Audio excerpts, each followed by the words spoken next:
Let's now go to Adetunji Omotola. He's an independent Africa analyst based in Johannesburg. Adetunji, good to have you on the show.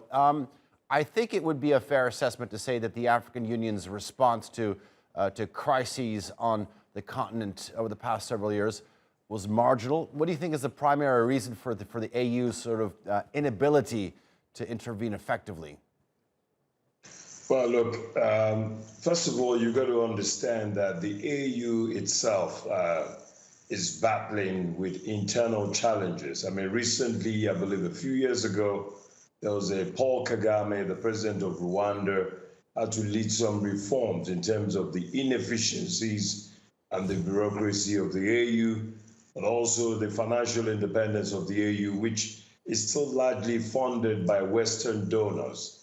And you will also know that the AU tends to have one law for certain people and one law for the others. So, for example, with regards to African leaders who have extended their rule, there are leaders, for example, in Equatorial Guinea, who's been president since 1979, Obiang.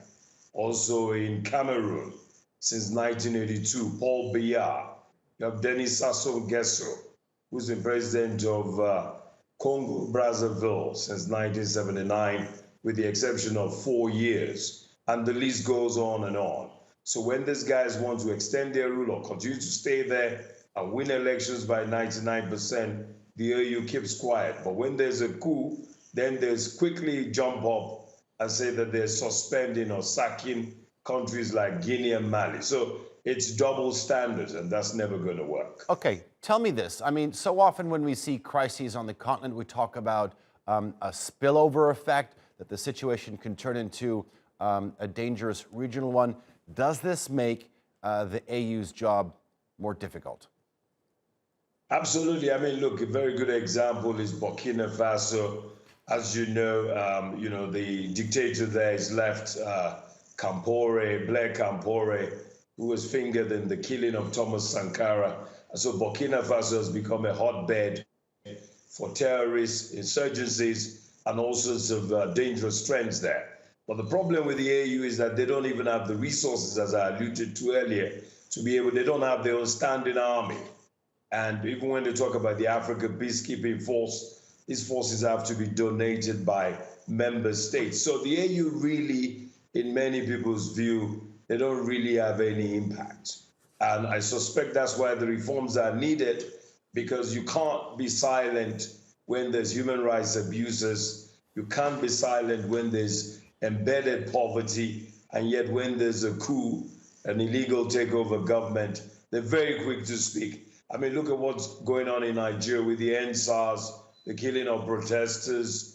Last year, more than 48 people were alleged to have been killed or maimed or injured. The AU never said a word.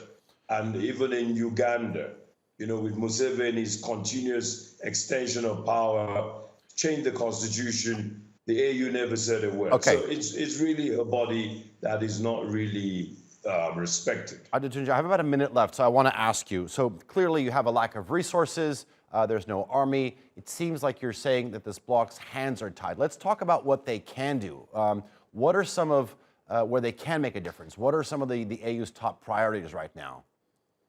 Well, look, they're talking about, Africa regional integration. I think they can make a lot of progress there because everybody wants to do business. As you know, Africa, we have a lot of minerals. We have a lot of the minerals we have. We don't really mine them. I mean, Nigeria produces 2 million barrels of oil. We can't even refine our own oil, so we have to leave it to Aliko Dangote to set up a refinery for about $12 billion.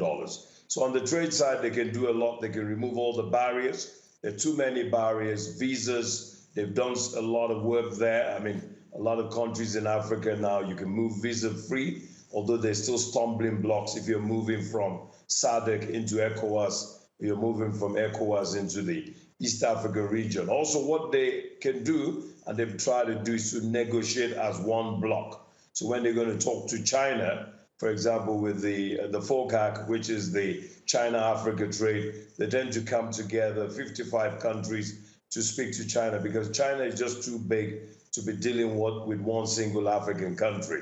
And also from the perspective of even the Open Skies Agreement, we've seen more flights. About 10, 15 years ago, it was very difficult to travel around Africa. Okay. So that I see more movement there.